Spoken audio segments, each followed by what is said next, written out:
Je n'aurais jamais imaginé écrire quelque chose comme ça, mais après tout ce que j'ai vécu, je ne peux plus garder le silence. Je m'appelle Martin et les événements du 12 octobre 2023 ont changé à jamais le cours de ma vie.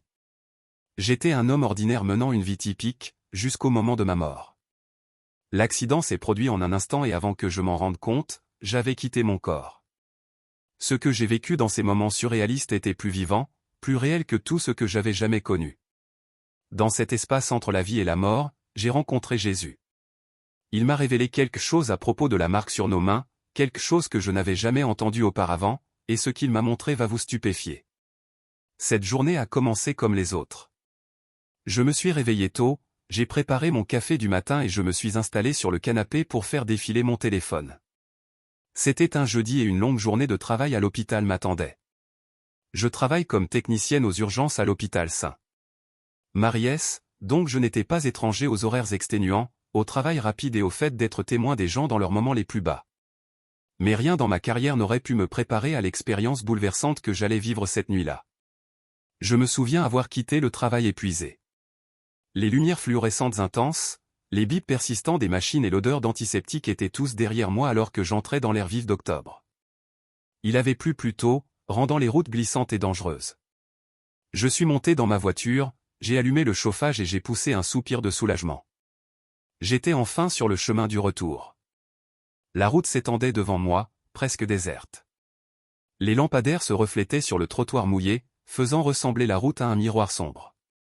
Je venais de passer la dernière sortie avant mon quartier lorsqu'une paire de phares a fait un écart dans ma voie. Il se précipitait vers moi, beaucoup trop vite. Mon cœur fit un bond dans ma poitrine alors que je tenais le volant, et en une fraction de seconde, tout devint noir. Je n'ai pas ressenti le choc. Je n'ai pas entendu le cri du métal qui se tordait ou le bruit du verre. Un instant, je conduisais, et l'instant d'après, je n'étais plus dans mon corps. Je me suis retrouvé ailleurs, dans un endroit silencieux, paisible et totalement inconnu. Je flottais, en apesanteur. Il n'y avait ni douleur, ni peur, seulement un immense sentiment de calme. Au début, je pensais que ce n'était qu'un rêve, mais quand j'ai baissé les yeux, j'ai vu quelque chose qui m'a glacé le sang, mon propre corps.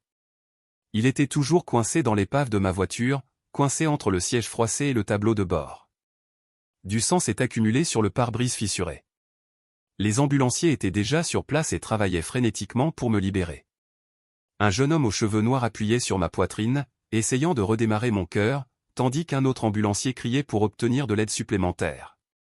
J'ai essayé de parler, mais aucun mot n'est venu. J'ai agité mes mains, essayant désespérément de m'accrocher à quelque chose, mais rien ne s'est produit. J'ai alors réalisé que je n'étais plus dans mon corps. Une force douce semblait me tirer vers le haut, me guidant quelque part. Je n'avais pas peur. Au contraire, je me sentais plus léger que jamais auparavant. Ensuite, l'obscurité environnante a commencé à changer. Ce n'était plus seulement la noirceur. Devant moi, une lueur douce et invitante est apparue. Ce n'était pas aveuglant, mais c'était vivant, chaleureux, accueillant et rempli d'une énergie que je ne pouvais pas décrire pleinement. Je savais qu'à ce moment-là, je quittais le monde que j'avais toujours connu et qu'il n'y aurait pas de retour en arrière. Je planais au-dessus de l'épave, observant tout comme si le temps avait ralenti. Je pouvais voir chaque détail, comme si le monde bougeait au ralenti, et pourtant j'étais complètement conscient de tout cela. J'ai regardé pendant qu'il retirait mon corps sans vie de la voiture, qu'il pressait les palettes du défibrillateur contre ma poitrine et qu'il se criait des ordres. Bizarrement, je n'étais pas terrifié. Je n'ai ressenti aucune douleur. Je n'avais pas de difficulté à respirer. L'air froid de la nuit ne m'a pas touché. J'étais séparé de tout ce qui se trouvait en dessous de moi, mais j'étais pleinement conscient de ce qui se passait. Une femme se tenait à proximité et me regardait attentivement. Je l'ai reconnue instantanément, ma mère. Mais ce n'est pas possible. Elle était décédée il y a des années. Elle ne portait pas les vêtements dans lesquels elle avait été enterrée. Au lieu de cela, elle était vêtue d'un vêtement blanc fluide, ses cheveux plus longs que dans mes souvenirs. Elle m'a souri, sans parler, j'ai su. « Mais tu n'es pas seul », a-t-elle transmis, même si ses lèvres ne bougeaient pas, mais ce n'est pas encore le moment. Avant de pouvoir lui demander ce qu'elle voulait dire, j'ai été soudainement tiré vers le haut avec une force énorme. Les décombres, les feux clignotants, les ambulanciers affolés, tout cela s'est estompé au loin. Je bougeais, attiré vers une lumière qui devenait de plus en plus vive, plus chaude. Un sentiment d'amour irrésistible m'envahit alors que je continuais à m'élever. Puis, j'ai entendu une voix m'appeler par mon nom. « Martin », dit-il. J'ai tout de suite su de qui il s'agissait. Le tunnel de lumière n'était pas seulement un passage, c'était une énergie vivante et palpitante, m'enveloppant de chaleur comme une couverture. Toutes mes inquiétudes, toutes mes peurs ont disparu à ce moment-là. Et puis il est apparu. Jésus se tenait devant moi, sa présence ne ressemblait à rien de ce que j'avais jamais imaginé. Il n'était pas seulement un personnage vêtu d'une robe, il était la lumière elle-même, rayonnant d'amour, de pouvoir et de paix d'une manière que je ne pouvais pas comprendre. Ses yeux étaient perçants, mais pleins de compassion, comme s'il pouvait tout voir de moi les erreurs, les doutes, les regrets, mais il m'aimait quand même complètement. « Oh mon enfant », dit-il, et je tombai à genoux. Même sans corps physique, je le ressentais profondément en moi. « J'ai quelque chose à te montrer. » J'étais sans voix, bouleversé par sa présence. Il a tendu la main et, ce faisant, mes mains sont apparues devant moi. C'est alors que je l'ai vu, une lettre M, gravée dans mes paumes. J'avais vu ces lignes toute ma vie, sans jamais y réfléchir beaucoup. Mais maintenant, sous sa lumière, il brillait doucement. « Savez-vous ce que cela signifie » Jésus a demandé. Je secouai la tête, mon esprit s'emballant. « C'est ma marque », a-t-il déclaré. L'insigne posé sur ma création depuis le début, mais le monde l'a oublié. Mon cœur s'emballa. Que signifiait cette marque? Pourquoi me montrait-il maintenant? Jésus devint plus sérieux. Bientôt, une autre marque viendra, et elle ne viendra pas de moi. Pendant qu'il parlait, tout autour de nous a commencé à changer. La lumière, la paix, tout commençait à changer. Ce qu'il m'a montré ensuite m'a profondément secoué. La lumière qui nous entourait était chaude, vivante et remplissait chaque partie de moi. Ce n'était pas seulement de la luminosité, c'était quelque chose de plus, quelque chose qui me faisait me sentir entière, complète. Je n'avais jamais connu une telle paix. Ensuite, je l'ai revu. Jésus, sa présence indéniable. Sa robe scintillait comme une lumière liquide et ses yeux contenaient les profondeurs de l'éternité. Martin, il m'a appelé une fois de plus, et je l'ai ressenti au plus profond de mon âme. Chaque partie de moi tremblait, non pas de peur, mais de respect. Je voulais parler, poser des questions, mais je ne pouvais pas. C'était comme si tout ce que j'avais fait, chaque pensée, chaque action, était mis à nu devant lui. Et pourtant, il n'y a eu aucune condamnation, seulement de l'amour. Vous avez parcouru un long chemin, a-t-il déclaré, mais il y a encore beaucoup à voir. Il m'a tendu la main et sans hésitation, je l'ai tendue. Au moment où nos mains se sont touchées, une vague de chaleur m'a envahi et soudain, l'espace autour de nous a changé. Nous n'étions plus dans le tunnel de lumière. Nous étions dans un nouvel endroit. J'ai regardé autour de moi, essayant de comprendre où nous étions. Cela ressemblait à une rue de ville, pleine de monde. Cela avait l'air normal, trop normal. Des voitures passaient. Les gens marchaient, tête baissée, absorbés par leurs appareils. Tout ressemblait au monde que j'avais laissé derrière moi, mais quelque chose était différent. Regardez attentivement, a ordonné Jésus. Je me suis retourné et j'ai vu une femme entrer dans un café. Elle n'a sorti ni téléphone ni portefeuille. Au lieu de cela, elle a passé sa main au-dessus d'un scanner et une petite lumière a clignoté sous sa peau, confirmant son achat. J'ai froncé les sourcils. Est-ce l'avenir? J'ai demandé. Jésus hocha la tête. C'est là que le monde se dirige. Regardez de plus près. En me concentrant, j'ai remarqué quelque chose que je n'avais jamais vu auparavant, une légère marque sous sa peau, juste sous la surface de sa main. Il brillait légèrement lorsque la lumière le frappait. Ce n'est pas la marque finale, expliqua Jésus, la voix teintée d'inquiétude, mais c'est le début de la tromperie. J'ai vu passer d'autres personnes, chacune avec la même faible lueur sur les mains. Ce n'était pas seulement pour les achats, il était utilisé pour déverrouiller les portes, monter à bord des bus et même accéder aux soins médicaux. C'était partout. Les gens l'accepteront volontiers, a déclaré Jésus, non pas parce qu'ils y sont forcés, mais parce qu'ils croient que c'est bien.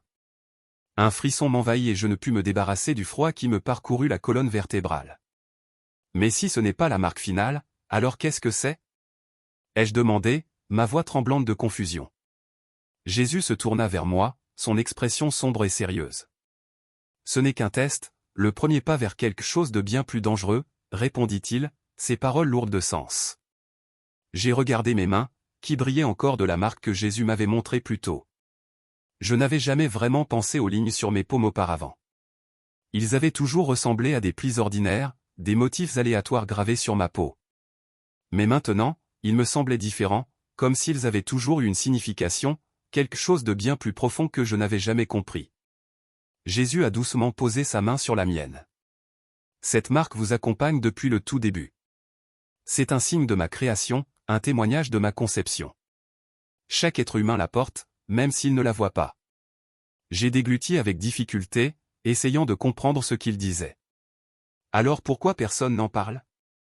Ai-je demandé, ma voix à peine au-dessus d'un murmure. Jésus soupira profondément, sa tristesse palpable. Parce que l'ennemi ne veut pas qu'il voie. Pendant des siècles, il a travaillé sans relâche pour effacer la vérité, pour convaincre le monde que ma marque est insignifiante. Il les distrait avec la science, la technologie et le progrès, pour qu'ils oublient que je les ai déjà marqués comme miens. J'ai tourné mon attention vers les gens de la ville qui nous entouraient. Aucun d'eux ne semblait remarquer la profonde vérité que je venais d'apprendre. Ils passaient leur journée sans se rendre compte de la signification de la marque qui était présente sur leurs mains. Mais il y a un autre marque qui arrive, n'est-ce pas? Ai-je demandé, mon cœur battant la chamade d'effroi. Jésus hocha lentement la tête. Oui, et ce sera une contrefaçon, une version tordue de ce que je t'ai donné. Une marque non pas de vie, mais de séparation. Non donnée librement, mais acceptée volontairement. Le poids de ces mots m'a frappé comme une tonne de briques. Le monde n'a pas été trompé par la force, il s'engageait volontairement dans la tromperie, sans même s'en rendre compte. Mais pourquoi? Murmurai-je, ma voix tremblante. Pourquoi les gens l'accepteraient-ils?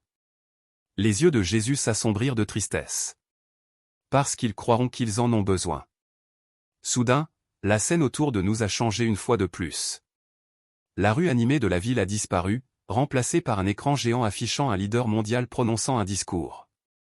Sa voix était calme et rassurante, pleine de promesses d'unité, de progrès et de sécurité. Notre monde avance, a-t-il déclaré avec assurance. Nous devons nous adapter. Ce nouveau système garantira que personne ne soit laissé pour compte. J'ai regardé le public acquiescer en signe d'accord, applaudissant dans ses mains en signe d'approbation. Il brillait faiblement sous les lumières. La marque n'arrivera pas comme les gens l'espèrent, murmura Jésus à côté de moi. Cela ne viendra pas par la violence ou la force.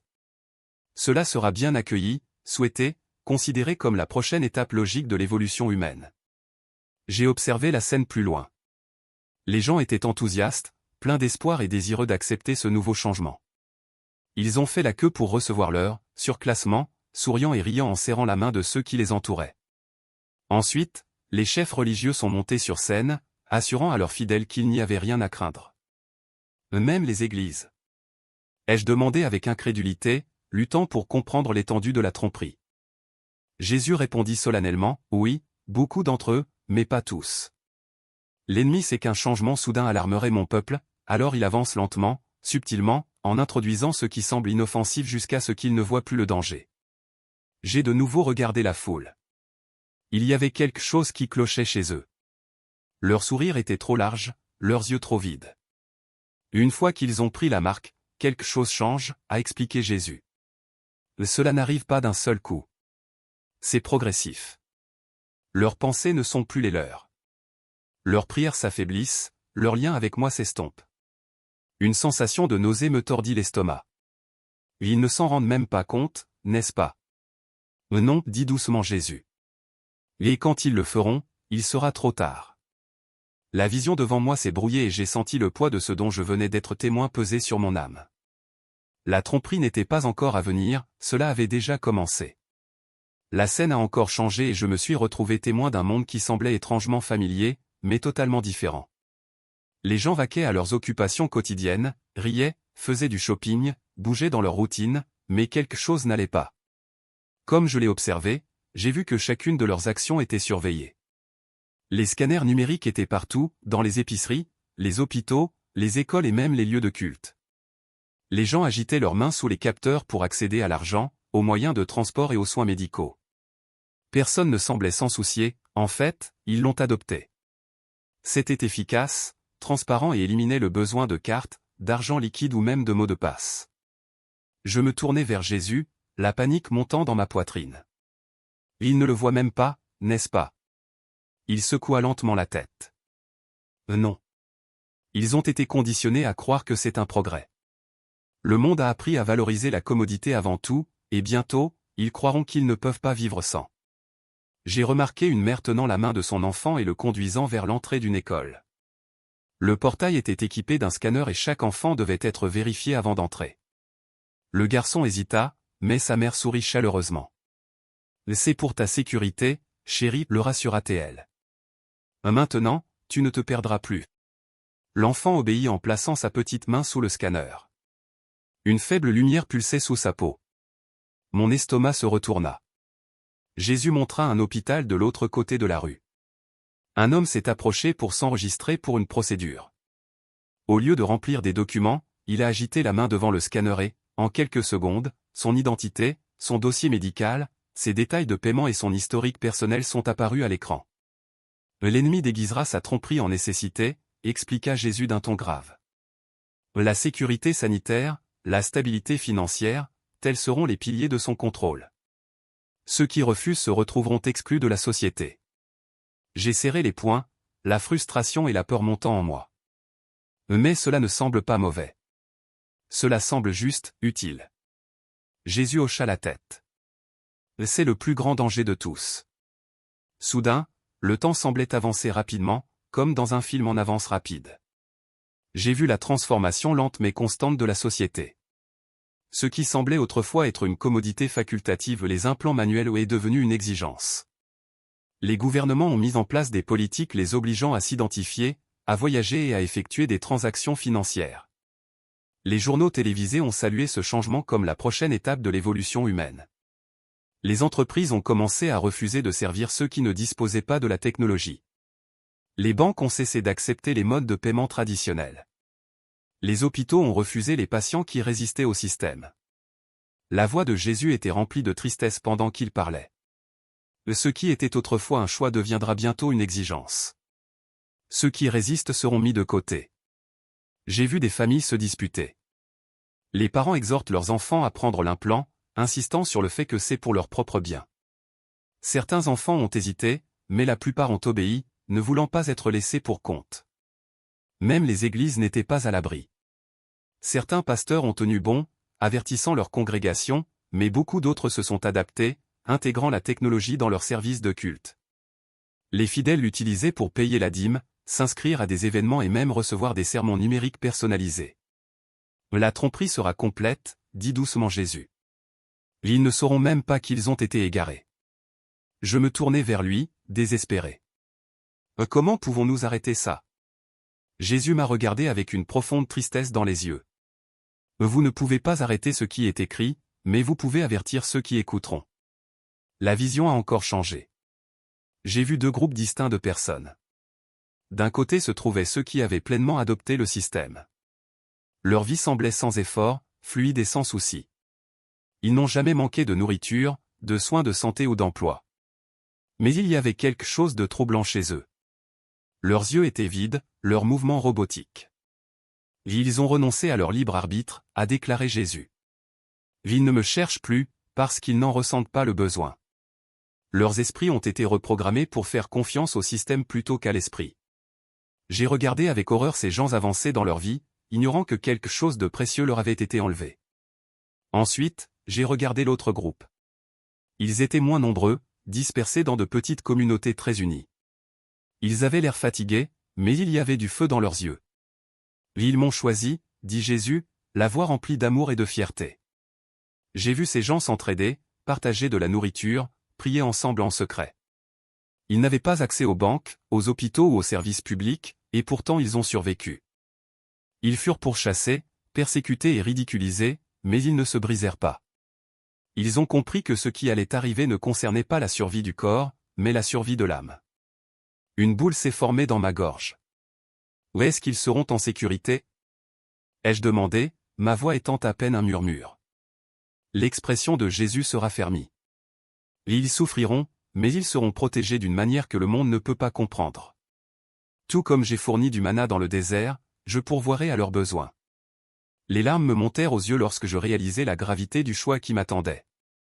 La vérité était si claire, mais nombreux étaient ceux qui ne la voyaient pas. Jésus s'est tourné vers moi et pour la première fois, j'ai vu de la tristesse dans ses yeux. Le moment arrive, Martin, dit-il doucement. Ce que vous avez vu n'est pas loin, cela a déjà commencé. Un profond frisson parcourut mon corps alors que ces paroles pénétraient. La peur m'a saisi. Que dois-je faire? Que dois-je dire aux gens? Ai-je demandé, ma voix tremblante. Son regard restait inébranlable. Dites-leur de se réveiller. Dites-leur de me chercher tant qu'ils le peuvent. Un lourd silence remplit l'espace entre nous. Puis il a continué. Il y aura ceux qui refuseront d'écouter. Ils qualifieront cela d'alarmiste, le rejetant comme rien de plus que l'essor de la technologie, juste un autre pas en avant dans le progrès. Mais ceux qui ont des oreilles pour entendre comprendront et se prépareront. Mon cœur s'est brisé sous le poids de ces paroles. Mais comment résisteront-ils lorsque le monde entier l'adoptera? Ai-je demandé avec désespoir. Jésus me prit la main une fois de plus, sa poigne ferme mais douce. Ils doivent connaître ma voix maintenant. S'ils attendent le moment de la décision, ils ne seront pas assez forts. Mais ceux qui marchent avec moi quotidiennement, ceux qui connaissent ma parole, ceux qui écoutent mon esprit, ils ne seront pas trompés. Alors que ces paroles s'installaient dans mon cœur, le monde autour de nous a commencé à s'effacer, comme une brume s'élevant de la terre. La vision touchait à sa fin, mais la voix de Jésus était la dernière chose que j'entendais et qui persistait dans mon esprit. Dites-leur que je viens, mais d'ici là, ils doivent rester fermes, quel qu'en soit le prix. Et juste comme ça, j'ai été ramené dans mon corps. Les lumières crues de l'hôpital au-dessus de moi me brûlaient les yeux et le poids de ma poitrine me laissait le souffle coupé. Mon corps me semblait étranger, douloureux, comme si j'avais vécu quelque chose qui me dépassait de loin. Mais plus rien ne serait comme avant. J'avais vu ce qui allait arriver. J'avais entendu l'avertissement de Jésus. Pourtant, c'est le spectacle de ceux qui refusaient la marque qui m'a le plus marqué. Ce n'étaient pas eux qui étaient au pouvoir, ceux qui avaient de la richesse ou de l'influence. Ce n'étaient pas ceux qui appréciaient le luxe du confort. Il s'agissait de gens ordinaires, mères, pères, enfants, personnes âgées ou qui avaient choisi de s'opposer à la grande tromperie. Ils n'avaient pas accès aux banques, n'avaient pas la possibilité d'acheter de la nourriture ou des médicaments, et n'avaient aucun moyen d'entrer dans les hôpitaux. La société les avait chassés. Et pourtant ils étaient vivants. Je les ai vus rassemblés dans ce qui semblait être une clairière, agenouillés en prière. Il n'y avait pas de grandes églises, pas de scènes élaborées, pas de lumière clignotante. Juste eux les mains levées en signe d'adoration, les larmes coulant librement de leurs yeux. Et au milieu de leur souffrance, quelque chose d'extraordinaire s'est produit. Une lueur divine les entourait, non pas celle de bougies ou de feu, mais quelque chose d'invisible au monde. Voici mon peuple, m'avait dit Jésus. Ils n'ont rien, et pourtant ils ne manquent de rien. Le monde les a rejetés, mais pas moi. Je les ai vus partager de la nourriture qui semblait surgir de nulle part, tandis que leur maladie guérissait sans médicaments, tandis qu'ils se réconfortaient mutuellement malgré leurs immenses difficultés. Ils sont cachés à la vue de tous. Jésus a continué, sa voix remplie d'amour et de conviction. Même si le monde ne les voit pas, moi, je le vois. Ils seront protégés, non pas par des mains humaines, mais par les miennes. À ce moment-là, j'ai compris. Les fidèles ne survivraient pas parce qu'ils avaient du pouvoir ou des ressources. Ils survivraient parce qu'ils l'avaient. Soudain, je me suis senti tiré en arrière, comme tiré à travers un tunnel. La lumière, la vision, Jésus, tout a commencé à s'estomper. Une douleur aiguë me traversa la poitrine et mon corps sursauta involontairement. J'ai haleté, mes poumons me brûlaient. Les lumières vives de l'hôpital m'ont aveuglé et j'entendais les voix frénétiques du personnel médical autour de moi. Les machines émettaient des bips, les mains pressées contre mon corps, vérifiant mes signes vitaux. Il est de retour, a crié quelqu'un. Je clignai des yeux, mon esprit luttant pour comprendre le changement de réalité. Un instant, j'étais avec Jésus, et l'instant d'après, j'étais de retour dans mon lit d'hôpital, entouré de médecins et d'infirmières. Était-ce réel? Est-ce que tout cela n'était qu'un rêve? J'ai essayé de m'asseoir, mais une infirmière m'a doucement poussé vers le bas. Facile maintenant, dit-elle. Tu es parti pendant quelques minutes. Nous pensions t'avoir perdu. Un médecin s'est penché sur moi et m'a fait briller les yeux. Vous êtes resté immobile pendant plus de 7 minutes, dit-il, la voix pleine d'incrédulité. Médicalement, vous ne devriez pas être ici. Mais je savais mieux. J'avais vu ce que je n'étais pas censé voir, et maintenant j'étais renvoyé pour une seule raison, les avertir. Pendant des jours après ma sortie, le sommeil m'a échappé. Chaque fois que je fermais les yeux, la vision revenait. La marque. La tromperie. Les gens qui l'ont aveuglément accepté, pensant que c'était juste une autre partie de la vie. Et ceux qui ont résisté eux-mêmes s'ils ont souffert ont rayonné une lueur au-delà de l'entendement humain. J'ai compris ce que Jésus m'avait demandé. Ce n'était pas mon rôle de convaincre les gens. Ce n'était pas ma responsabilité de leur faire croire. Mon travail consistait à partager ce que j'avais vu. Ceux qui avaient des oreilles pour entendre écouteraient. Me voici donc en train de vous écrire. Je m'en fiche si les gens pensent que je suis fou. Je m'en fiche s'ils se moquent de moi ou disent que je l'ai imaginé. Je sais ce que j'ai vu.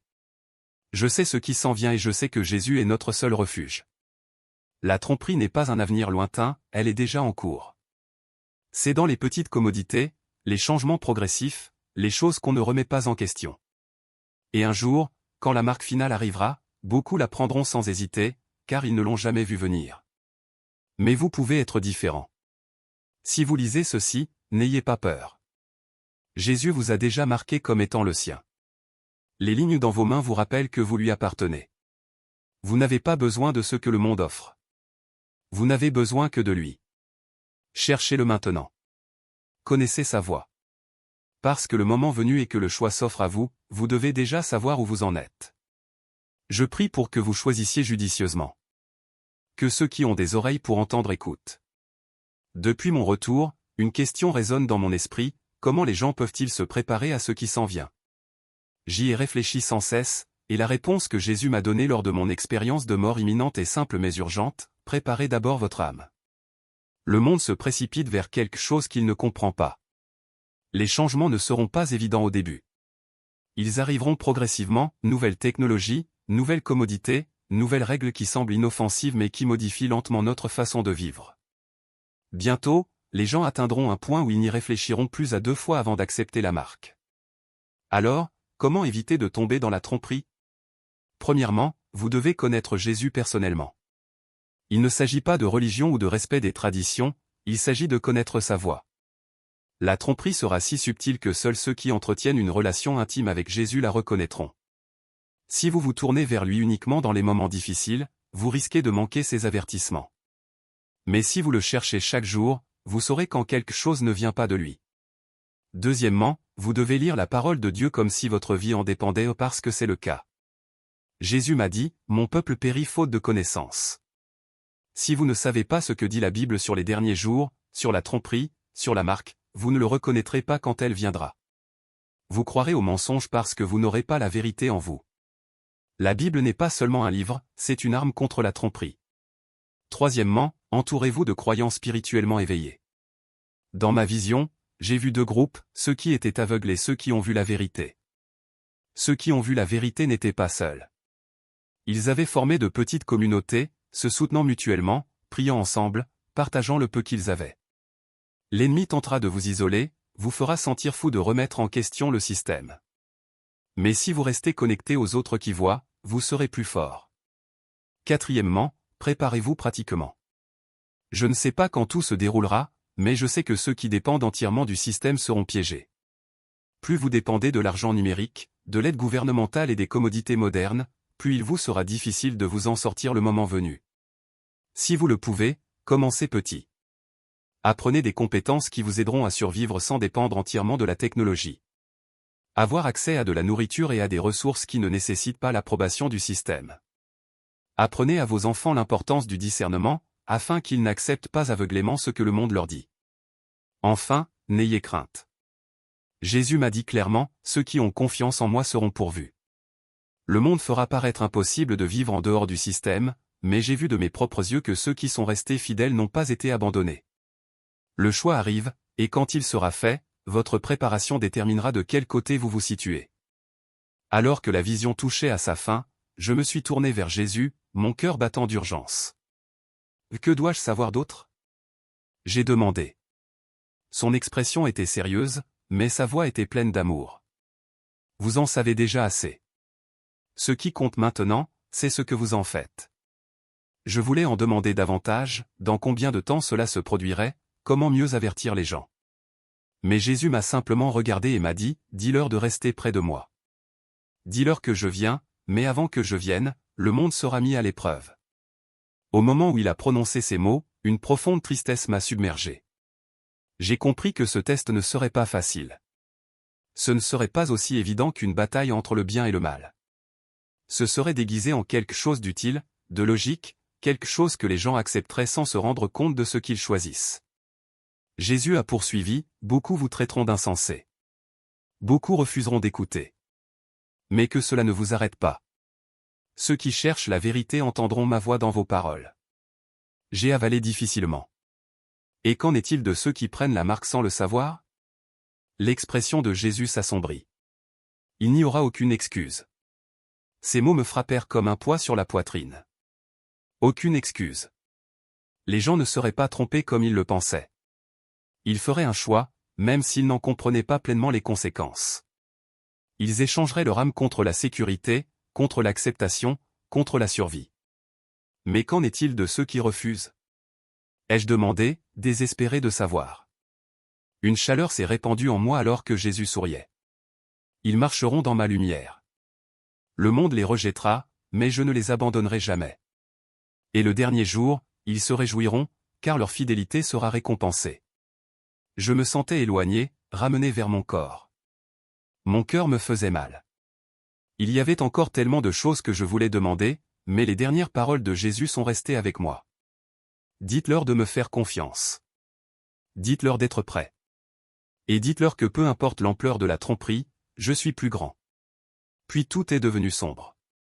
Je me suis réveillé à l'hôpital, à bout de souffle. Les infirmières criaient, les machines bipaient et mon corps était lourd. Mais mon âme avait été changée pour toujours. Je connaissais ma mission. Je ne sais pas combien de personnes me croiront. Je ne sais pas combien écouteront. Mais je sais ceci, Jésus nous avertit. Le choix arrive, et une fois fait, il n'y aura plus de retour en arrière. Choisissez judicieusement.